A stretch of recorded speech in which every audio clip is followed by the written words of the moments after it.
Jangan lupa subscribe, like, komen, dan share YouTube TVRI Bengkulu. Dan nyalakan loncengnya ya. Assalamualaikum warahmatullahi wabarakatuh. Selamat sore pemirsa TVRI Bengkulu dimanapun Anda berada. Apa kabarnya pemirsa? Semoga selalu dalam keadaan sehat walafiat. Berjumpa kembali tentunya bersama saya Aldila Vidya dalam program Berendo di edisi hari ini 17 September 2025.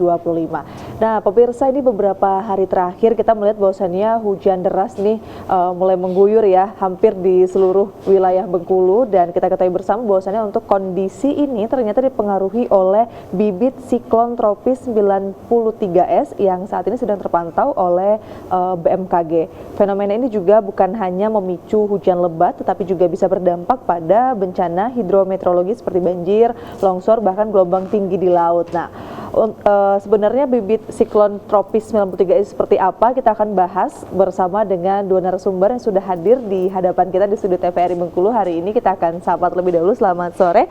Assalamualaikum warahmatullahi wabarakatuh, Bapak Lander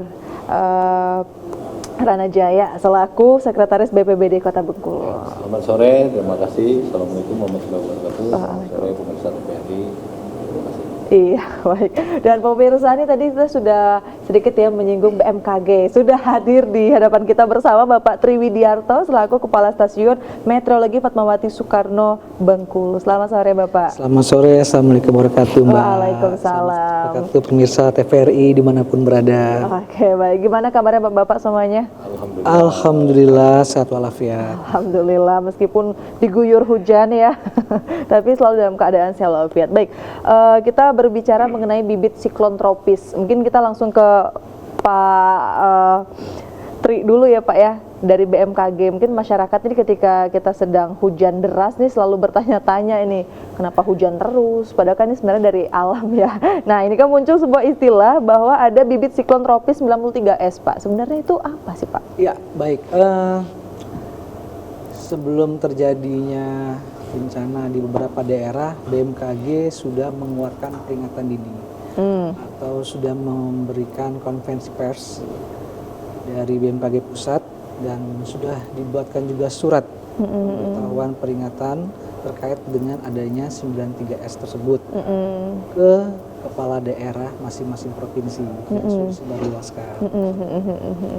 Nah, bibit siklon ini terjadi itu berada di Samudra Hindia, ya kan? Itu dikarenakan pertama adalah kelembapannya, konvergensi atau tekanan di mana itu banyak perubahan. Nah, kaitannya dengan pada akhirnya membuat hujan lebatnya seperti apa Pak? Ya, jadi berdasarkan hasil analisa dari teman-teman BMKG bahwa pada tanggal 9 September 2025 itu sirkulasi terpantau berada di sekitar 4,8 derajat lintang selatan dan 93,9 derajat bujur timur dengan kecepatan angin 25 knot atau sekitar 37 km per jam. Seperti itu, Mbak.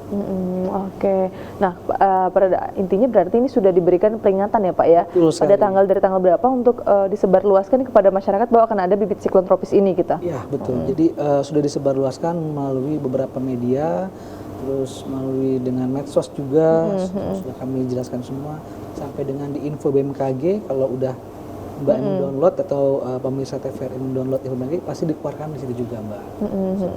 Jadi BMKG sebelum terjadi sudah memprediksi.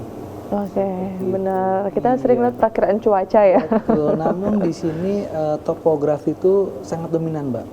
Topografi Bengkulu kalau dilihat dari peta ya kan, antara pesisir, daratan, lembah sampai dengan pegunungan kan jaraknya berdekatan, tidak jauh. Itu juga bisa menjadikan potensi awan-awan konvektif atau di mana awan-awan tersebut menjadikan awan hujan seperti itu. Oh, karena ditambah jarak lagi dengan adanya 93S tadi. 93S ini disebabkan itu musiman atau seperti apa Pak dia Pak? 93S ini bukan musiman, dia bisa terbentuk itu fluktuatif dia. Tidak ada waktu jeda. Oh, berarti nggak nentu gitu ya? Di dalam beberapa tahun terakhir ini bisa terjadi sampai 10 sampai 15 kali.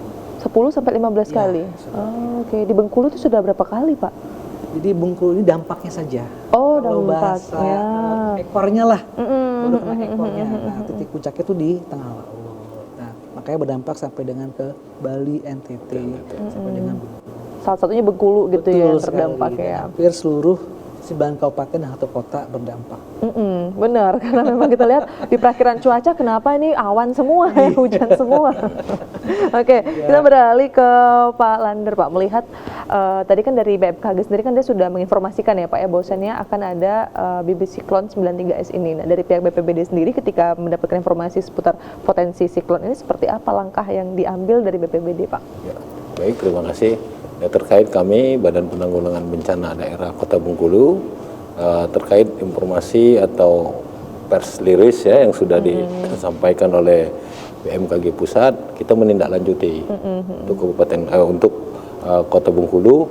Itu informasi yang dari teman-teman BMKG kita sharekan, dan kita informasikan ke seluruh relawan, pihak kelurahan yang ada di wilayah Kota Bengkulu, dan kita menghimbau untuk masyarakat yang berada di zona-zona banjir atau di sepadan sungai, itu kita menghimbau untuk selalu meningkatkan kewaspadaannya terhadap potensi banjir ini gitu. Itu yang kita lakukan. Kemudian ini selaras dengan programnya Pak Wali Kota, Pak, terkait dengan antisipasi atau pencegahan, karena Pak Wali Kota juga terus menyampaikan kepada lurah dan RT RW untuk giat membersihkan lingkungan perkarangan RT dan RW-nya. Gitu.